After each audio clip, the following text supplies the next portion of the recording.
Vamos ya al espacio de la entrevista que tenemos para este día jueves. Estamos en el 11 de abril de 2019. Como les decíamos, hoy vamos a hablar de seguridad pública, vamos a hablar de temas que a todos nos interesan porque estamos con un tema que sigue siendo, digamos, un tanto delicado, un tanto frágil. ¿Con quién vamos a conversar? Con el director de la Policía Nacional Civil, el comisionado Howard Cotto. Pero comencemos poniendo algunos hechos en contexto como lo hacemos todos los días. Variedades Génesis presenta 11 clicas de la Mara Salvatrucha dedicadas a cometer delitos en el centro de San Salvador fueron golpeadas con un operativo ejecutado a inicios de semana por la Policía Nacional Civil y la Fiscalía General de la República. El Ministerio Público Fiscal giró 212 órdenes de captura, de las cuales se hicieron efectivas más de 100. Entre los detenidos se encuentran cabecillas y criminales acusados de agrupaciones ilícitas, homicidios, extorsión, tráfico de drogas, entre otros. Además, se les acusa de participar en más de 16 homicidios, entre los que se encuentran vigilantes del Mercado Central y agentes de la Policía Nacional Civil. Las autoridades indican que a través de investigaciones se determinó que la estructura operaba en el Mercado Central, Modelo y en los departamentos de Sonsonate y Santa Ana. El director policial Howard Cotto manifestó que los supuestos pandilleros adquirían $25,000 de manera ilícita, de los cuales 7,000 eran por extorsionar mensualmente al sector transporte. En otro tema, las autoridades de seguridad cerraron de manera definitiva el penal de Hilo Vasco, ubicado en Cabañas, luego de reubicar a los 346 internos que permanecían en ese lugar en distintos centros penitenciarios del país. El inmueble ahora pasó a manos de la Policía Nacional Civil para que en ese lugar se habilite la subdelegación policial de Hilo Vasco. Otra de las informaciones que se ha mantenido en la opinión pública es el tema del traspaso de mando el próximo 1 de junio. Las autoridades del Gabinete de Seguridad están a la espera de la planificación de la toma de posesión del nuevo gobierno para colaborar en los dispositivos de seguridad del día del evento. De acuerdo al director de la Policía Nacional Civil, Howard Cotto, ya se tienen experiencias previas de dar seguridad a este tipo de eventos ante la posibilidad de que se realice en la Plaza Cívica Capitán General Gerardo Barrios de San Salvador.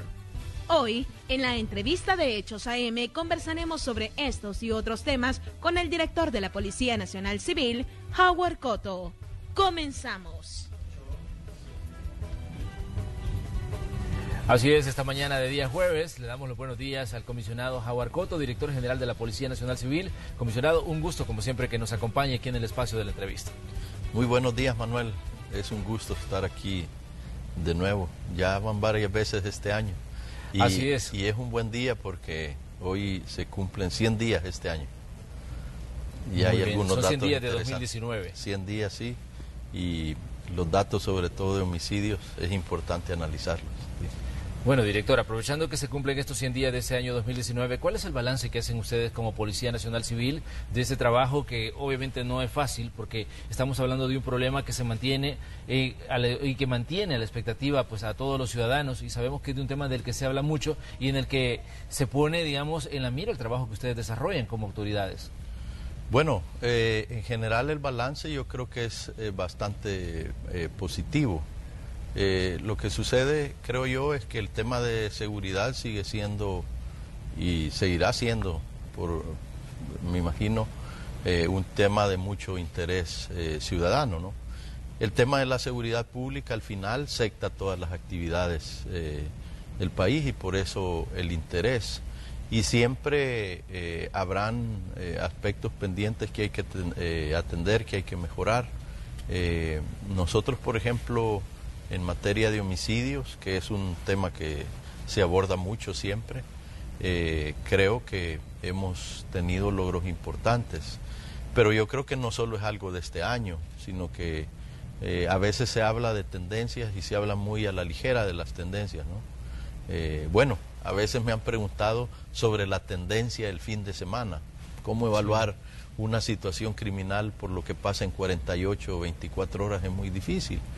Pero si hablamos de que la incidencia delictiva ha ido bajando poco a poco y sobre todo, y en todos los delitos, pero sobre todo en la violencia homicida, desde el 2015 para acá, pues sí, ya entonces se puede hablar de una tendencia. Como decía hace un momento, estamos cumpliendo ayer, justo 100 días, o sea, ya se puede evaluar eso y que es una suerte más o menos también de evaluación trimestral, podría decirse, ¿no? Del delito de homicidio.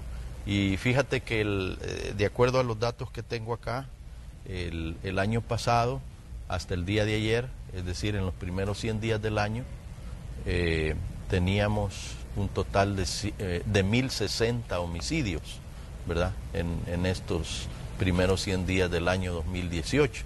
Ahora en el 2019 lo que tenemos son 792. Es decir, que tenemos 268 casos menos de homicidio y porcentualmente con relación al año pasado esto significa una disminución justamente del 25%. Pero esto no solo ha sido de este año, ¿verdad? No lo podemos marcar solo como tendencia del año. Lo que es más, que quiero destacar más en esta ocasión, es que fíjate que en el mes de abril del año pasado, a esta fecha ya teníamos un total de 114 homicidios, que había sido más bajo que el año anterior y también más que el anterior y así sucesivamente, pero este año lo que tenemos son 58, es decir, que tenemos justamente una reducción del 50%. Es decir, si nosotros comparamos abril de este año con abril del año pasado, tenemos la mitad de homicidios que el año anterior. ¿Cuál es el promedio, director, que tenemos de homicidios diarios? Porque ese es otro dato importante. Bueno, interesante, porque fíjate que como ayer se cumplen justo 100 días, si te planteaba que en el mes de abril y en el mes de abril, perdón, en el año tenemos 100 días y tenemos 792 homicidios, pues el promedio es de 7.9.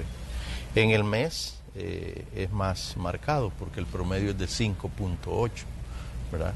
Entonces, si tú lo comparas eso con los años anteriores, en que llegamos a tener 18 o 20 homicidios al día, pues sería poco apegado a la realidad no reconocer esto, ¿verdad?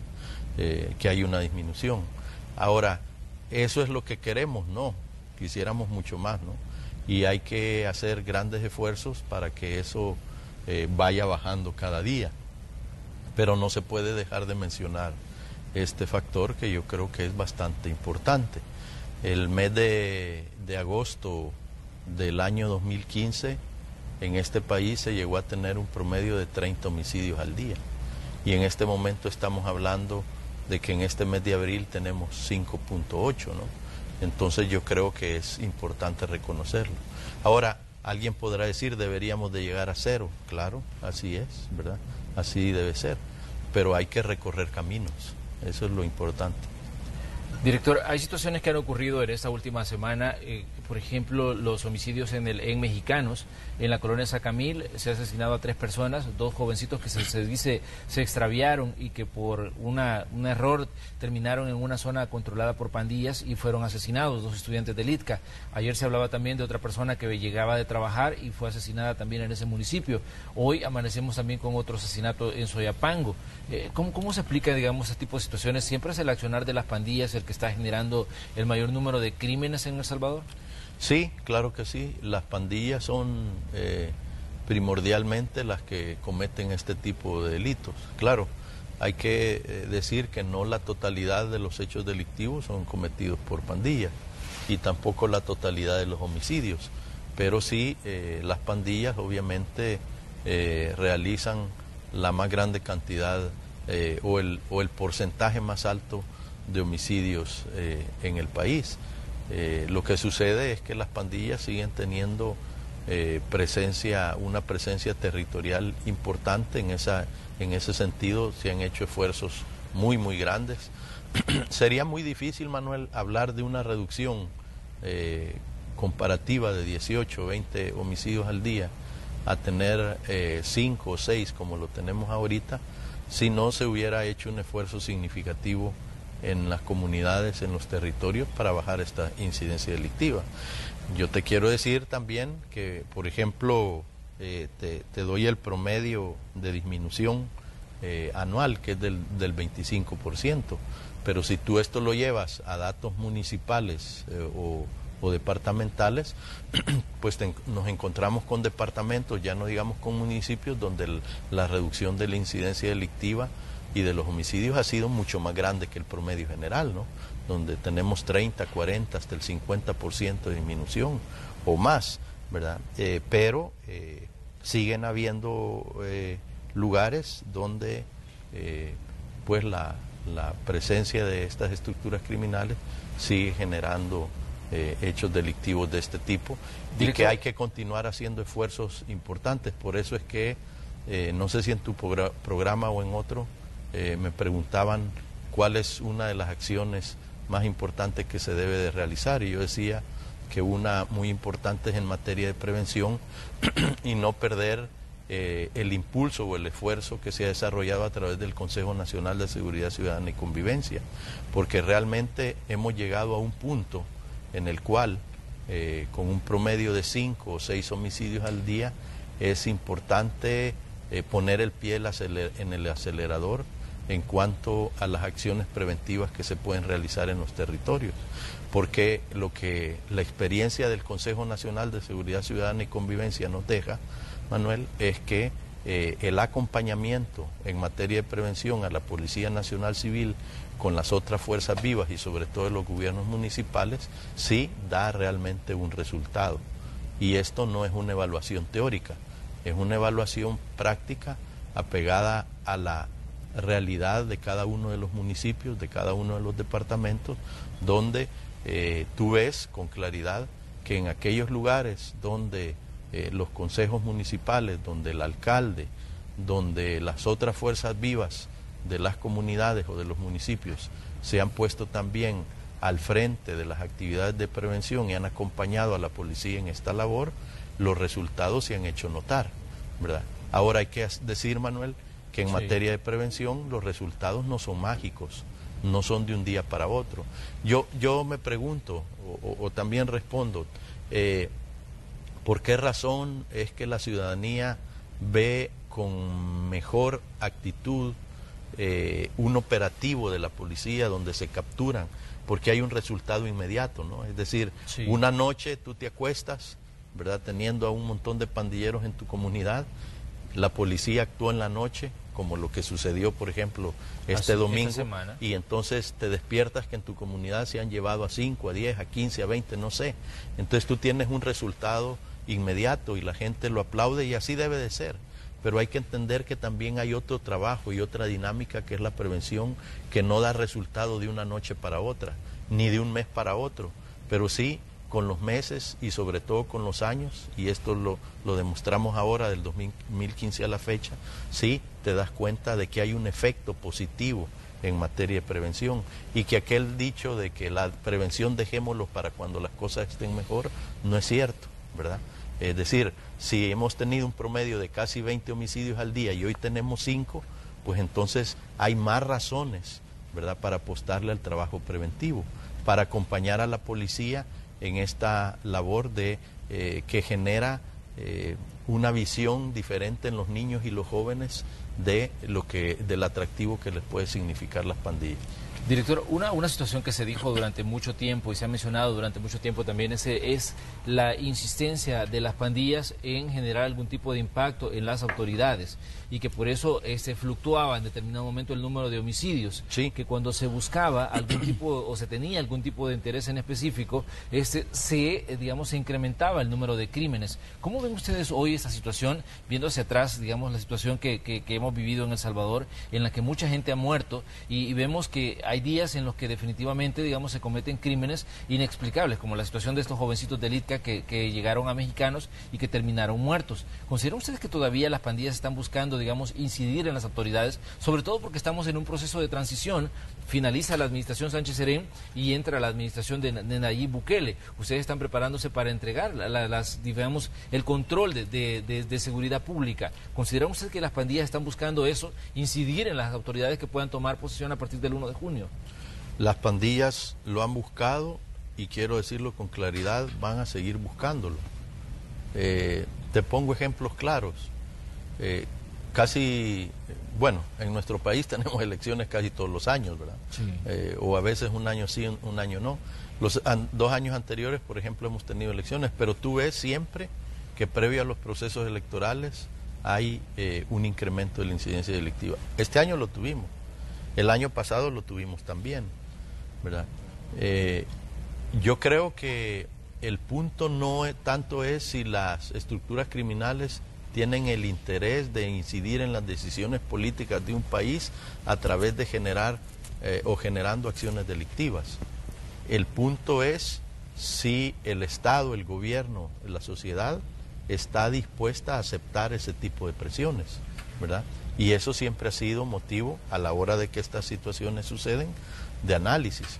Yo creo particularmente, y esa es una evaluación mía muy particular, es que la tregua con las pandillas reforzó en estas estructuras criminales la posibilidad a través de sus acciones delictivas de incidir en las decisiones políticas y las alternativas de solución al problema de la violencia y de la delincuencia en El Salvador. Y eso quedó marcado en estas estructuras, ¿verdad? Y entonces, qué bueno que ese proceso de tregua no continuó y que haya, al fin se logró una situación en la cual hubo una confrontación directa con la acción criminal y no se dio ningún espacio, y eso es lo que ha sucedido, y lo digo con toda certeza y seguridad, por parte del gobierno del presidente Salvador Sánchez Serén, ninguna posibilidad, ninguna apertura a un diálogo o una negociación con estas estructuras criminales. Y ciertamente lo que pasó, Manuel, sí, y hoy en alguna medida se nos señala o se nos critica, ¿verdad? Porque siempre hay otro punto de vista. Se nos dijo sí, pero se incrementaron entonces los intercambios de disparos, muchos miembros de estas estructuras criminales murieron en agresiones ilegítimas a la policía. Y yo he dicho sí, ciertamente, eso es lo que sucedió. Los números ahí están, es decir, los números no engañan, y del 2015, principalmente el 2016 y luego ya un poco en bajada el 2017, pero sí, tuvimos realmente un incremento de estos hechos.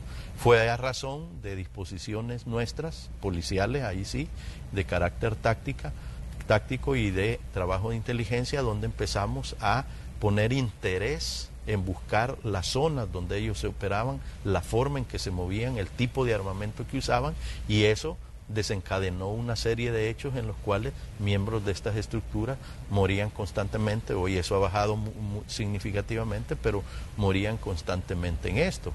Esto es producto también, o revela más bien, que en realidad ya esa política de negociar o de tener una tregua, un entendimiento con estas estructuras criminales, no iba más en este país. Yo creo que... Hace unos días donde usted decía negociaciones ni sobre la mesa ni bajo la mesa con estructuras criminales. Sí, así es. Y yo lo decía porque debajo de la mesa pues es una acción que el Estado, el gobierno no puede realizar. Es decir, no se puede pretender solventar el problema de la seguridad pública con negociaciones debajo de la mesa. Pero también ponía el ejemplo de encima de la mesa porque a mí se me preguntaba, bueno, pero y entonces... usted lo que está diciendo es que se cierra a los procesos de rehabilitación. Y yo decía, no confundamos negociación con rehabilitación. En primer lugar, yo sobre la rehabilitación no me pronuncio mucho, porque no es una función que le corresponda a la policía. La policía trabaja en el área investigativa, ¿verdad? Es decir, de represión de la acción criminal, y en el área preventiva, evitar que la gente se involucre en el delito. Pero ya la parte de rehabilitación no le corresponde a la policía. En gran medida trabajan, además de otros actores sociales, la Dirección General de Centros Penales, etcétera. Esa no es una función que nos corresponde. Pero en última instancia, lo que yo decía, y debo dejar claro, es que no podemos hacer ese juego de palabras en el decir sí, pero es que cuando un pandillero está en un centro penal o ya ha salido de un centro penal porque cumplió la pena y se involucra, entonces eso es como una especie de negociación. No, esa no es una especie de negociación, ¿verdad? La negociación implica, es decir, yo no te hago nada en ciertos ámbitos de la aplicación de la ley, y tú, a cambio, dejas de cometer ciertos tipos de delitos, ¿verdad?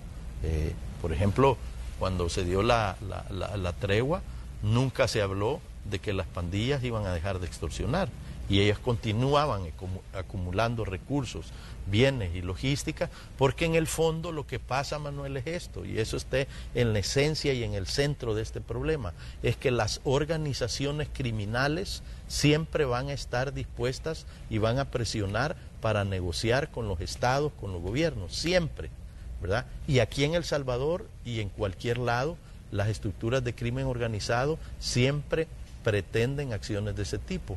Pero lo que sucede en el fondo es que estas organizaciones criminales saben que eso, si se logra, va a tener un principio, un día inicial y un día final.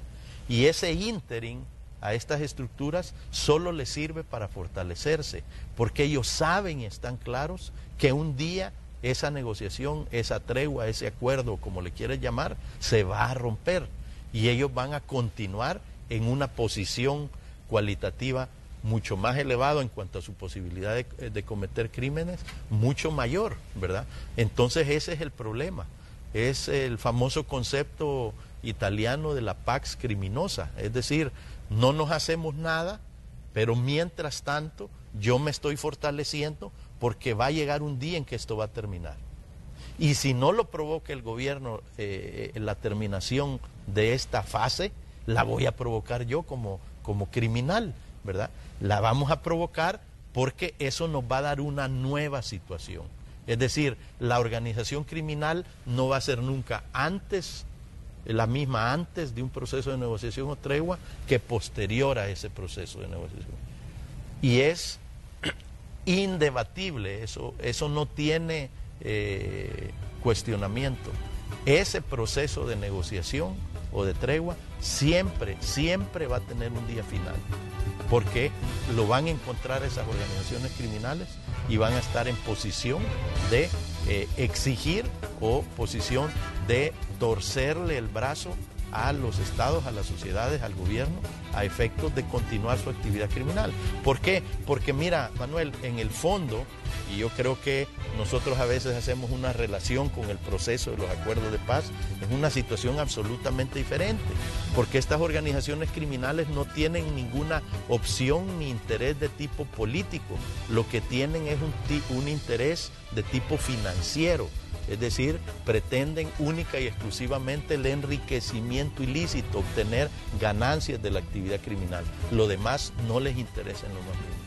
Director, antes de irnos a la pausa, me gustaría que usted me dijera si le hace usted la advertencia a quien pueda retomar el control de la Policía Nacional Civil más allá del 1 de junio respecto a estas situaciones que ocurren y las presiones que pueden ejercer en determinado momento estas estructuras criminales para buscar algún tipo de acuerdo o algún tipo de negociación, como usted lo señalaba, y que eso es importante tenerlo claro respecto a las implicaciones que esto puede tener para un país.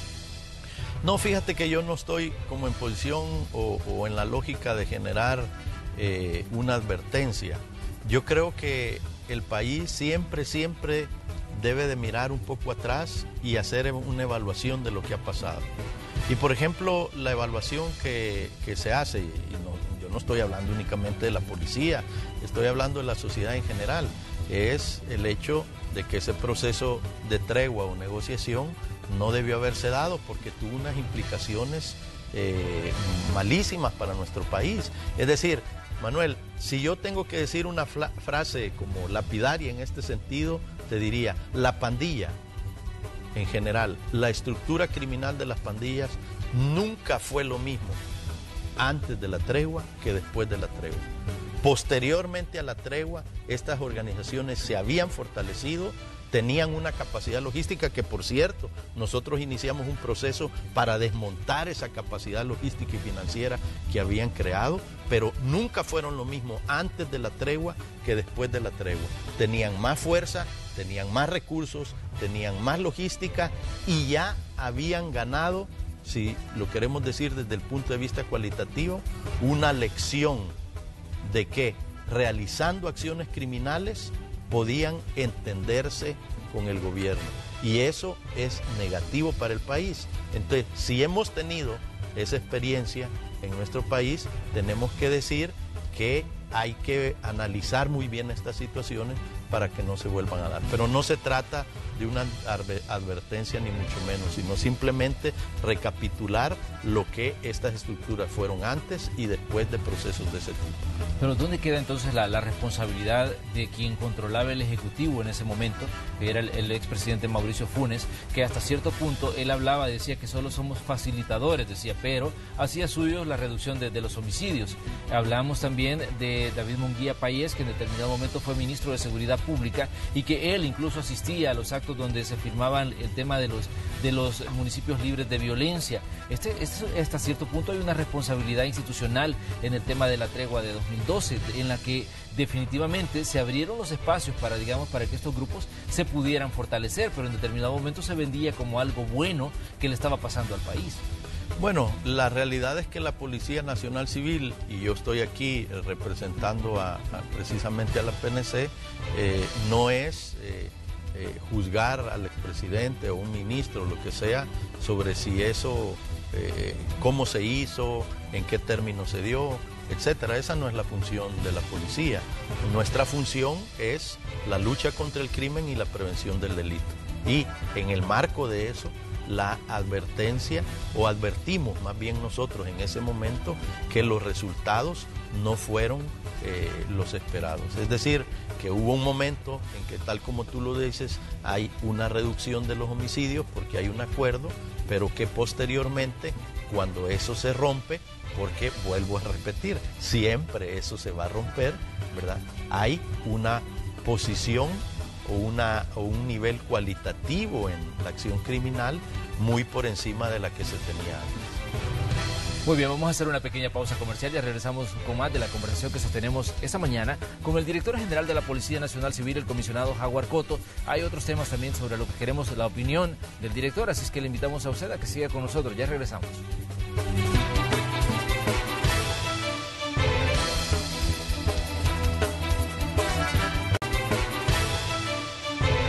Continuamos esta mañana con el espacio de la entrevista de Hechos AM. Hoy conversamos con el director de la Policía Nacional Civil, el comisionado Howard Cotto. Estamos hablando, entre otras cosas, de las situaciones de cómo ven ellos el accionar de las pandillas, cómo ven este fenómeno que se ha convertido pues en un problema no solo a nivel nacional, sino incluso a nivel internacional. Porque te recordar que incluso en Estados Unidos se ha creado pues una unidad para luchar contra las estructuras criminales, sobre todo contra la Mara Salvatrucha. Esta semana fuimos testigos de operaciones desarrolladas por la Policía y la Fiscalía General de la República, en las que se libraron una cantidad importante de órdenes de captura y se detuvo pues a gente que se presume está vinculada a las pandillas o que eran los que directamente extorsionaban. Director, ¿qué decir sobre estas operaciones que hemos visto constantemente contra el accionar de las pandillas? Esta vez ustedes dijeron que habían digamos, abarcado varios departamentos, 3 departamentos para ser exactos, 3 o 4 departamentos, sí, donde ustedes decían hemos capturado a gente que está vinculada a las estructuras criminales. De hecho, esas son algunas imágenes que se desprendían de estas operaciones. Sí, efectivamente. Bueno, mira, Manuel, hasta hoy, en lo que va del año, en estos primeros 100 días, como decimos, sin duda esta es la operación más importante que hemos realizado. Las operaciones yo creo que no hay que verlas solo desde el punto de vista cuantitativo, es decir, cuántas detenciones se hacen. Es un dato importante, pero no es el único dato que importa. Yo creo que poder decir que esta es la operación más importante del año no necesariamente es porque haya sido la más numérica, sí, ¿verdad? A pesar de que ya a esta hora tenemos un aproximado de 125 detenciones realizadas producto de esta operación. Pero también quiero decir, en honor a la verdad, que la Policía Nacional Civil y la Fiscalía hemos desarrollado operativos importantes durante este año, donde hemos capturado aproximadamente a la misma cantidad de personas. Lo que sucede en este caso es que se trata de una estructura criminal, por cierto, de la MS, que tiene una característica muy especial y que ha hecho como bastante complejo el proceso investigativo que hemos desarrollado la Fiscalía y nosotros. Y es el hecho de que, si tú te fijas, hemos operado en 4 departamentos, son 10 municipios donde se ha desarrollado esta operación, pero todo tiene como base central o base, el epicentro, el centro de San Salvador. Sobre todo el Mercado Central, Plaza Ula Ula, toda la actividad comercial que hay ahí, ¿verdad? Porque, ¿qué pasa con estas estructuras criminales, Manuel? Que tienen una característica muy diferente al resto del país. Es que ellos operan ahí, pero no viven ahí, ¿verdad? Es decir, no tienen un afincamiento territorial tan fuerte como en otros lugares. Cuando tú vas a ver todas estas personas, ninguna vive ahí, donde operan, ¿verdad? Todos viven precisamente en los lugares a donde fuimos, en La Libertad, en Sonsonate, San Salvador y otros. Incluso cuando digo San Salvador no me estoy refiriendo a la ciudad o al municipio de San Salvador, me estoy refiriendo a Popa, me estoy refiriendo a Panchimalco, Soyapango, etcétera. Es decir, ellos no viven ahí, pero sí realizan una actividad criminal donde entran y salen todos los días, ¿verdad? Y manejan a través de la extorsión una red cuyas finanzas son bastante fuertes, ¿no? Estas estructuras, y yo creo que ahí hay un impasse en la información, porque en el boletín que veíamos al principio se mencionaba un dato de $25,000 mensuales, pero no, el dato que yo di es que estas estructuras criminales en su conjunto, ¿verdad?, en el centro de San Salvador, han venido extorsionando de diferentes formas y a diferentes sectores por un monto aproximado de $25,000 semanales, es decir, unos $100,000 al mes, ¿verdad?, al transporte público, a los puestos, ¿verdad?, a las empresas distribuidoras en el lugar, etcétera, ¿no? Entonces esta operación es importante por ello. Si tú te fijas, por ejemplo, una de las características de esto es que dentro de los más de 100 personas que fueron detenidas, casi ninguna, además de que hay muchas mujeres, pero independientemente de eso, muchos no están tatuados ni tienen una clara identificación con las pandillas, ¿verdad? Por esa misma característica de que su vínculo territorial es de una forma diferente a lo que tradicionalmente las pandillas realizan. Entonces, por eso es que desde el punto de vista cualitativo esta operación es importante. Además, te quiero decir que no sé si los medios de comunicación le dieron relevancia, pero dentro de los crímenes que se esclarecieron, esta estructura criminal en particular no fue la única, pero tuvo una participación muy activa en aquella jornada criminal de enero, donde 9 de nuestros compañeros perdieron la vida a nivel nacional, ¿verdad? Ellos son una de las estructuras que más activamente participó en este tipo de hechos. Tú también recuerdas, por ejemplo, lo de las muertes que se han dado con vigilantes de la zona, ¿verdad? Donde en una jornada hace 2 o 3 años incluso hubieron 3, 4 muertos de un solo, algunos de ellos vigilantes, 5 creo que fueron, perdón. Bueno, la semana antepasada hubo otro que se dedicaba a la vigilancia y que fue asesinado. Un vigilante y otro que probablemente tuviera vínculos con estas estructuras criminales y ambos murieron, etcétera. Es decir, están vinculados a estos hechos, y obviamente la parte financiera de estas estructuras criminales ha venido siendo muy fuerte. Si tú recuerdas, en los últimos 2 años aproximadamente, tanto la PNC como la Fiscalía hemos apostado mucho a realizar acciones que impacten no solo desde el punto de vista de detener por un homicidio, etcétera, sino también por su vinculación al lavado de dinero, al enriquecimiento ilícito, etcétera. Y yo quiero en esta oportunidad felicitar sobre todo el esfuerzo para lograrlo de la Fiscalía General de la República y a todos nuestros compañeros y compañeras investigadores e investigadoras que durante todo este tiempo han estado trabajando para consolidar esta operación. ¿Qué tan fluida es la comunicación entre la policía y la fiscalía? Porque incluso en las imágenes de las operaciones que se desarrollaron esta semana, veíamos al fiscal, al doctor Raúl Melara, ahí también junto a usted trabajando en el operativo. Muy buena, y qué bueno que me lo preguntas, porque realmente mi relación con el fiscal general y la relación entre las dos instituciones está en un punto buenísimo. Hemos trabajado en conjunto. En esta operación incluso estábamos juntos, no ha sido la única en que hemos participado en conjunto. ha habido una disposición total de fiscales e investigadores para hacer un trabajo coordinado, y yo creería, si lo debo decir en forma de resumen, que hasta hoy, de toda mi experiencia en la Policía Nacional Civil, ha sido o está siendo el mejor momento de coordinación y de trabajo en conjunto con la Fiscalía. Reconocemos el importante papel que juega en esto la policía y también la Fiscalía, y también nuestros investigadores, y agradezco mucho al fiscal general todo el apoyo que nos brinda. Director, en determinado momento la lucha contra las pandillas lleva a investigaciones incluso hacia la misma la policía. Se señaló, digamos, a elementos de la policía del cometimiento de crímenes de forma extrajudicial. Hay casos señalados por el IDUCA, hay casos por otros organismos de derechos humanos. ¿Cómo responden ustedes, digamos, en estos primeros 100 días del mes de 2019? Y que estamos ya, digamos, avanzando en el mes de abril, a este tipo de situaciones en las que en determinado momento se pone en tela de juicio el papel que la policía pueda jugar en determinado momento en una operación que se desarrolla en cualquier punto del territorio nacional? Bueno, habría que ver quién pone en tela de juicio y quién también agradece el accionar de la Policía Nacional Civil en el combate al crimen, ¿no?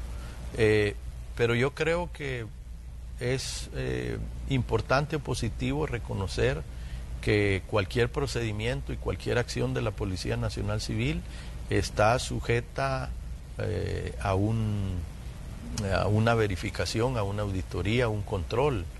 Y debe ser así, Manuel, porque la policía, bueno, nosotros mismos desarrollamos una campaña, ahorita me estoy recordando de la frase, que dice, una campaña que dice todo tiene un límite.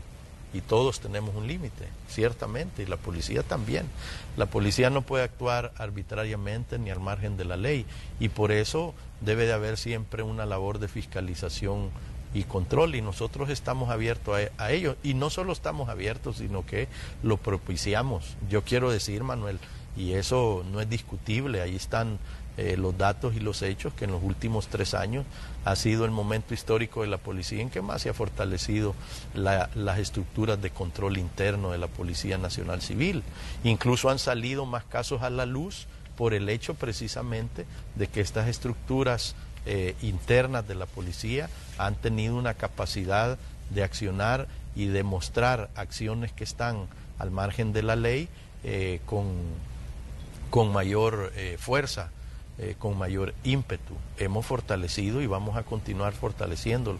Nosotros hemos sido, Manuel, los primeros que hemos manifestado el interés en que los hechos que por alguna razón, por la parte mediática, de la opinión pública, de las redes sociales o lo que fuera, despiertan algún tipo de interés y de inquietud o duda, a que se investiguen, ¿verdad?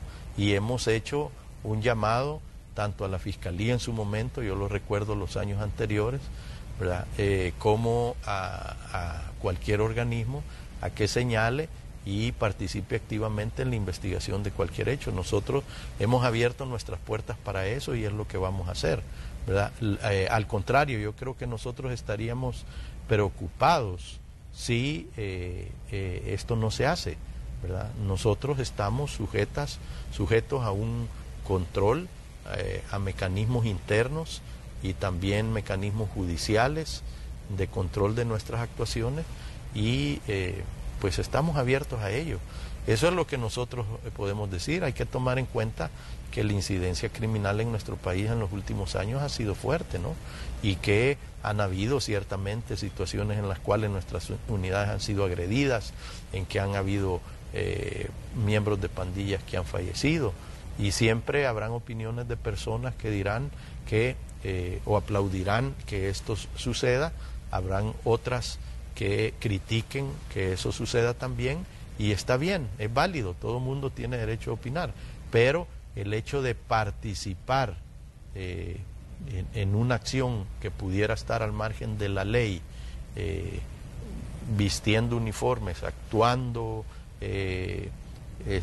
bajo directrices de la institución, pues desde mi punto de vista esto no ha sucedido, y si se quiere despejar la duda, pues hay que investigarlo, y nosotros estamos abiertos a que eso suceda.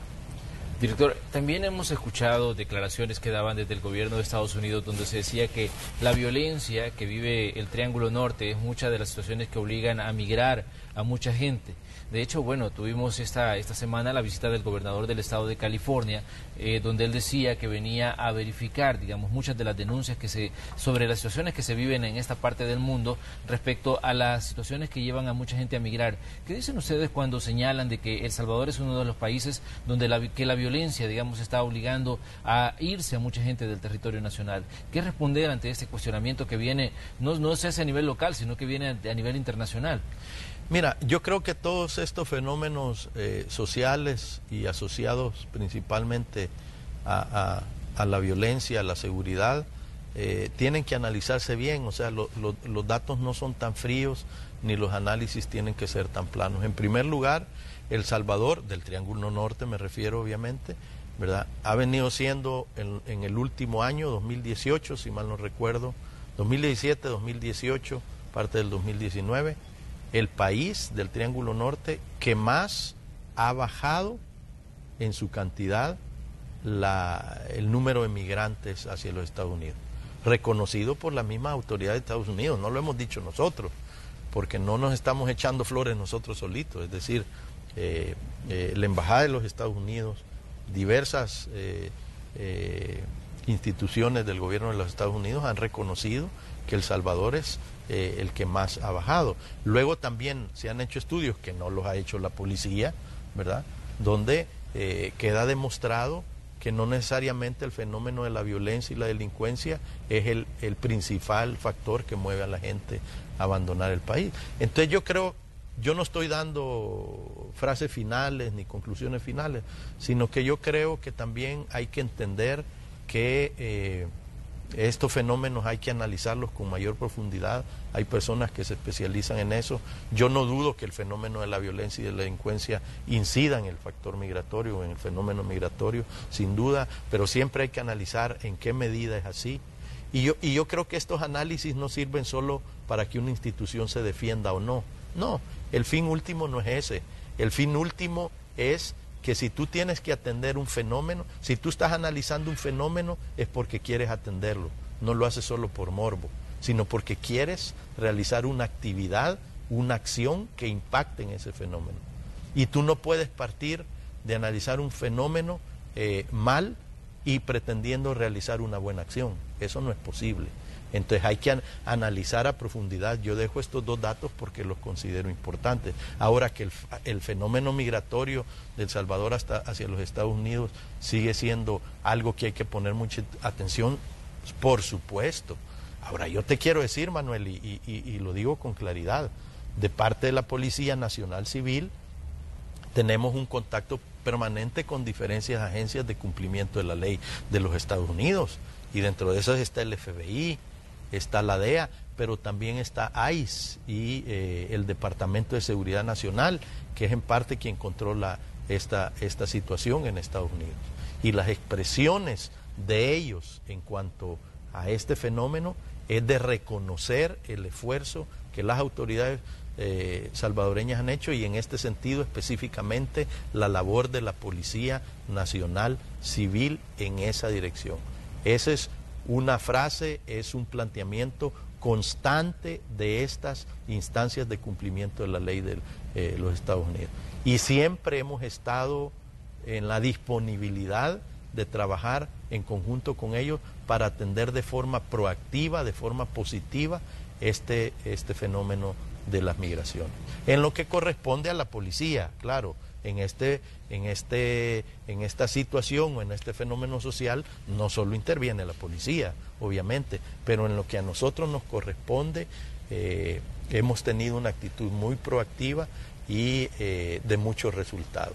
Habrá que hacer mucho más, claro que sí.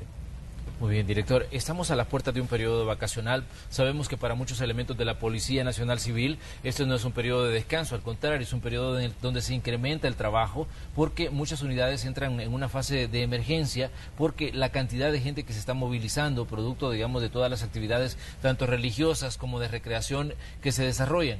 Tal vez si nos habla un poco de este plan que ustedes van a desarrollar, van a, digamos, a a poner en emergencia cuántos elementos de la policía, cuántos van a estar en disponibilidad para atender, digamos, la situación de emergencia o la situación vacacional en El Salvador. Sí, Manuel, realmente hoy, y por cierto aprovecho, a las 3 de la tarde en el centro de San Salvador, en la Plaza Cívica, vamos a hacer una actividad donde haremos el lanzamiento del plan de seguridad. 22.500 policías vamos a estar trabajando en esta semana a partir del día sábado hasta el siguiente lunes. Y bueno, vamos a estar trabajando principalmente en carreteras. Yo creo que la atención en los últimos periodos vacacionales, la atención a las carreteras ha jugado para nosotros un factor muy importante, no solo por la accidentabilidad, que es uno de los problemas más grandes, ¿verdad?, sino también porque a través de los controles vehiculares que nosotros establecemos y los lineamientos que hemos dado en esa dirección, hemos detectado muchos ilícitos por ese medio. Armas de fuego, droga, traslado de personas que tienen orden de captura, etcétera. Y nosotros hemos logrado a esta fecha cualificar nuestros mecanismos de consulta desde estos controles vehiculares de forma tal que hoy somos mucho más ágiles, mucho más eficientes en detectar cualquier situación. Yo quisiera decir, porque para mí es interesante, que hoy a las 3 de la tarde en el lanzamiento del plan de seguridad de las vacaciones vamos a hacer la entrega formal de 38 motos Harley Davidson, que a partir de esta fecha la Policía Nacional Civil, sobre todo la División de Tránsito y secciones de tránsito de 9 departamentos del país van a tener a disposición para un trabajo sobre todo en carreteras y se van a utilizar en este periodo de vacaciones. Son unas motos muy bonitas, diseñadas especialmente para la policía, y es importante porque cuando se empezó a hablar de ese tema hace varios meses se decía que no, estaba comprando una moto. No solo se decía que estaba yo comprando una moto, sino que a la policía nunca le iban a dar de estas motos. Ahí están 38 motos, esperamos que en el futuro lleguen a ser más. ¿Y esas fueron compradas con fondos propios? Sí, con fondos propios de la Policía Nacional Civil. Sí. ¿Este tipo de motocicletas, usted decía, diseñadas especialmente para trabajo policial? Sí, efectivamente. Fíjate que en este proceso son unas motos muy bonitas, las van a ver, de una gran calidad. Son unas motos que la marca Harley Davidson tiene un diseño especial para motos policiales, es decir, ellos tienen un sinnúmero de modelos de motos como cualquier marca, pero especialmente diseñan una moto para la policía. Hay otros países, yo quisiera decir que somos el primer país de la región, pero lamentablemente no, nos ganó Costa Rica, que tiene un lote bastante fuerte de este mismo tipo de motos, ¿verdad? Pero vendríamos a ser probablemente el segundo país en Centroamérica que tenemos estas motos muy bonitas. Hoy las van a ver a las 3. 38 motocicletas, decía 38. Es una primera compra. Durante mi gestión como director hasta ahí podemos llegar, pero esperamos que posteriormente en este año, el siguiente, cuando sea posible, puedan adquirirse más para fortalecer, porque las motocicletas son un instrumento muy importante para la Policía Nacional Civil y sobre todo en el control de carreteras. Director, también a eso podemos sumar que los elementos de la Policía Nacional Civil van a estar trabajando en este periodo de vacaciones, pero también garantizar la seguridad. La seguridad depende de usted que nos está sintonizando, tanto a la hora de dejar su casa como a la hora de salir a hacer, digamos, a recrearse junto a la familia. Usted debe de cumplir, digamos, todas las normas de cumplimiento y todas las normas de comportamiento que se esperan de un ciudadano, porque creo yo que eso es importante, porque la mayoría de gente dice, esperamos que haya seguridad, pero también la seguridad depende de nosotros, y yo creo que eso es un elemento importante, porque no debemos dejar toda la responsabilidad solo a los elementos de la Policía Nacional Civil. También los ciudadanos tenemos que hacer nuestra parte a la hora de que salimos, sobre todo si sale con la familia, y digamos, a hacer turismo interno, o incluso si se va a salir del territorio nacional por carretera, ¿no? Claro, es que la mayor parte de la responsabilidad está en la ciudadanía, ¿no? Es decir, ¿por qué decides no cometer una infracción? Porque el policía te va a detener y te va a poner una multa que vas a tener que pagar, o porque es una acción que es necesaria para garantizar tu seguridad y los demás. ¿Por qué no conducir en estado de ebriedad? Porque la policía te va a detener y te va a llevar detenido 72 horas, te van a hacer una audiencia, o porque puedes ocasionar un accidente donde puedes matar a una persona que no tiene nada que ver ni ninguna responsabilidad en ello. Entonces, esa es la lógica con la cual tenemos que abordar el fenómeno, este fenómeno, y sobre todo en los periodos vacacionales. Es decir, no es a la policía que hay que temerle, no es a las instituciones que hacemos cumplir la ley, no debe ser esa la razón fundamental por la cual un ciudadano decide hacer las cosas bien en la calle, sino que es porque lo que yo haga irresponsablemente puede causar un daño irreparable, ¿verdad? No es una esquela, no es irse detenido unas horas o unos días, es el daño permanente que puedo causar a una familia, a una persona, a un niño, a una niña, ¿verdad? Muy bien, con esas palabras del director, definitivamente vamos a dar por cerrado este espacio de entrevista. Gracias, director, por estar aquí. Como siempre, usted es muy amable a atendernos aquí en Hechos AM. Muchas gracias a ustedes y espero que la pasen bien. Bueno, vamos a ir nosotros a una pequeña pausa comercial, ya regresamos con más noticias en este día jueves. Les decíamos que hay mucha información que está surgiendo tanto a nivel local como a nivel internacional, así que continúe con nosotros. Variedades Génesis presentó